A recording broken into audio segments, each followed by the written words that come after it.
Thank you very much for that, Natasha. Yes, it is time for the paper trail, where we take a look at the newspaper headlines, whatever's making stories this morning, and then we'll obviously talk about that. And when you get to work, you can discuss it further with your colleagues and who else? Maybe your loved ones. I'll start off with the business day, Gooks. Something that Natasha Thorpe actually touched on as well in the news bulletin. SAA will undergo a radical restructuring. Yeah, that coming out of the minister yesterday, which I thought was quite interesting. Yes. Because the key word here is radical. Yes. So what does a radical restructure look like in these times? But also considering last week we spoke to COSATU. COSATU are now saying we're willing to concede to consider some privatization. Is that where maybe that statement is coming from COSATU, that there's been this discussion in the alliance that we cannot continue in this manner, something's got to give, and so the radical restructuring could involve some privatization. All of this happening, by the way, at a point where SAA employees are only sitting with half of their salaries in their accounts. The other half meant to come this week. So you've got to ask yourself this question: was their strike a bit poorly timed? Now, I get the points of leverage. I get they were trying to hammer a point home, but maybe they could have done things differently. What are your thoughts? You can let us know. When we look at the Star, so this is the story that's been developing since about late Friday. The Hawks are investigating essentially a terror group called the National Christian Resistance Movement, who are calling for a black genocide. They caught the leader. There was one other person that was on the run. You may have seen the picture of Rihanna Heymans doing the rounds on social media. She was one of the people who was quite senior in this movement. And apparently they were planning on attacking national key points, and attacking informal settlements, as well as shopping centres. Very much reminiscent for me when I read the story of the Burumach, yes. Which didn't have very much power, but okay, that's fine, not much math. But now there is this conversation about this terrorism plot that's been foiled, and they're obviously going to be appearing in court. But quite an interesting story here. The leader is a man called Harry Johannes Knudsen. They're also known as the Crusaders, this group, and the Hawks are all over them. So. One last story in the Citizen. Mr. Bigler is saying gun crisis. Well, basically, this is a headline about the gun crisis deepening. And it's basically the minister admitting that the country's firearms registry cannot control the flow of license renewal applications. We've spoken about this in the show, I think, in the past, about 3 or 4 months ago. So there's a lot of licenses that have lapsed, and people have been trying to renew their license, but obviously that hasn't been moving along as smoothly as they'd like it to be. Big problem. So let us know what your thoughts are regarding that as well. That's pretty much where we wrap up the paper trail, but stay tuned, because coming up next, Today in Politics.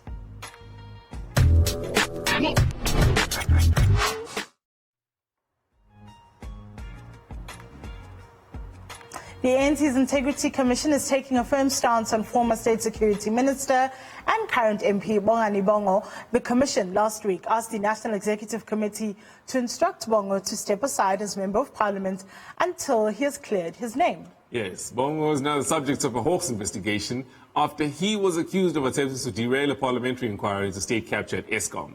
He's out on 5,000 rand bail and is expected back in court at the end of January next year. Integrity Commission Chairperson George Mashamba joins us on the line now to give us insights on the matter. We'll also be joined by, well, actually, we're joined currently by a good friend of the show's political commentator, Jamie Mighty. Jamie, good morning. And then, of course, George, good morning to you as well. Morning. George, I just want to start with a statement that was released last week. So it's the position of the Integrity Commission that the MP, former Minister Bongo, should step aside until he is cleared by the courts, by the Integrity Commission, by both. That is in accordance with the terms of reference of the given to the IC by the NEC. So you agree with that then? It is as Google says? Yes, it is. Okay. The criticism that the Integrity Commission has faced thus far, right, is that you guys haven't had a lot of bites. You had a lot of bark, but not a lot of bites. And in the beginning of the year, it seemed like things were going to be different, especially coming out of the elections. But then we saw people who'd been accused of things being cleared by the Commission before any evidence was presented out to the public. Is that how the Commission works? Is it just that you don't present any evidence to us, the public members, but maybe internal Commission procedures will show you what's needed before a person is cleared? In the persistence where we don't back or fight, we does not function.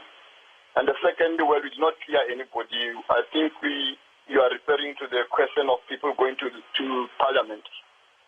We did not clear anybody. I think we issued a statement making that matter clear that the AIC did not clear anybody. Met with Congress and then reported our comments to the NEC, but did not clear anybody on that. So then, George, if you say you guys did not bark or bite, what is your purpose as a commission? Because, for example, if somebody has been found not to be integrous in their dealings, surely it's your duty as a commission to deal with that. Our responsibility in terms of reference given to us by the NEC is first to make sure that the comrades are actually educated on the values and the principles of organization, so that at the end of the day, they act not out of fear of anybody, IT, whatever, but out of their own ordinary conscience. And the secondly is to make recommendations to the NEC regarding the comrades who might have transgressed against such values and principles. And that's what they've been doing.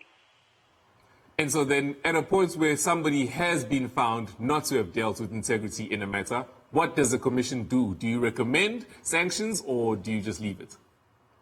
We will make recommendations that the NEC implement or not implement, depending on their own assessment of our recommendations. Okay. And in terms of the matter involving Minister Bongo, former Minister Bongo, I just want to be clear, is there a separate matter that is before the Commission regarding MP Bongo's conduct? What's the question? Come again. Is there a matter before the Commission that the Commission is considering regarding MP Bongo's conduct? You know, in terms of references that when any cadre accused of or reported to have been involved in corrupt account the Integrity Commission immediately or face the DC processes. We noted the reports in the press and so on and so on. And when Bongo hasn't come before us, and we made the recommendation that we made after the queries from the media to what are you doing about Mr. Bongo's thing, and then we thought the best thing to respond to the queries from the media is to issue the statements. So then, if I'm understanding you correctly, you're saying you issued the statements without Comrade Bongo appearing in front of the commission. Is that correct? It doesn't have to.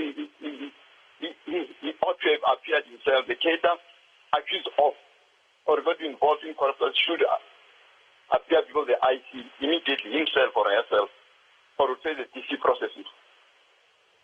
Okay, cool. Jamie? Not there. Okay, no, we hear you. Thank you very much, George. Jamie, I've got to say, for me, this is not how I understood the commission to work. This is news to me, but as you heard George on the line saying, first of all, a person doesn't have to appear in front of the commission before they can make any kind of recommendation, and also saying that they neither have nor bite nor bark, right? Really what they do is they can just make recommendations, and whether or not the ANC implements that is entirely up to the ANC. Now, the question is, what's the point of having the IC? So the Integrity Commission, I think, is a commission that needs to reflect on its credibility within the ANC as the rubber stamp of morality, so to speak. So I think that the message we got today was a bit confusing, because if it's just information coming from the media, that means that there hasn't been a due process within their own party mechanism. Although I do think in principle, the recommendations are sound, recluse yourself, let investigations go on. That is standard procedure, when there is a big case, as is the case here, obstruction of justice, so to speak. So I do think when you're accused of obstruction of justice, you shouldn't be in the spaces where you can obstruct justice some more. But looking at the Integrity Commission as a separate entity to say, do people really buy into whether or not this is the organization or the arm of the ANC that it has credibility? I think at this particular point, that case isn't strengthened by how they're handling this, because it would have been helpful for them to tell us, we've called this comrade in, we've spoken to the comrade, we've looked at this particular set of evidence, and this is why we are making these recommendations. And I think people have looked at the commission as being, people go there, the ones that are on the come up in the ANC, they get their, free pass. And I really think that Bongo is in a situation now where people are baying for blood. They want to see somebody go to jail. and he's basically the fall guy because nobody has been able to get a conviction thus far. And people are looking, in Namibia, there's this whole fish rod scandal, and people were being arrested left, right, and center in the space of weeks from the scandal being leaked. Ministers, prominent people who were running massive asset management firms. There's about 7 people in jail who had prominent positions in Namibian politics and society. However, in South Africa, we've had all of this money spent, on this investigation and that commission and this other thing, and nobody has seen the doors of prison. So it looks like there's an appetite now from the public to say, show us some arrests, show us some convictions. I think that's why we've seen the NPA pick up their pace, so to speak. Are we at fault, sorry, Gooks, to expect more from the Commission?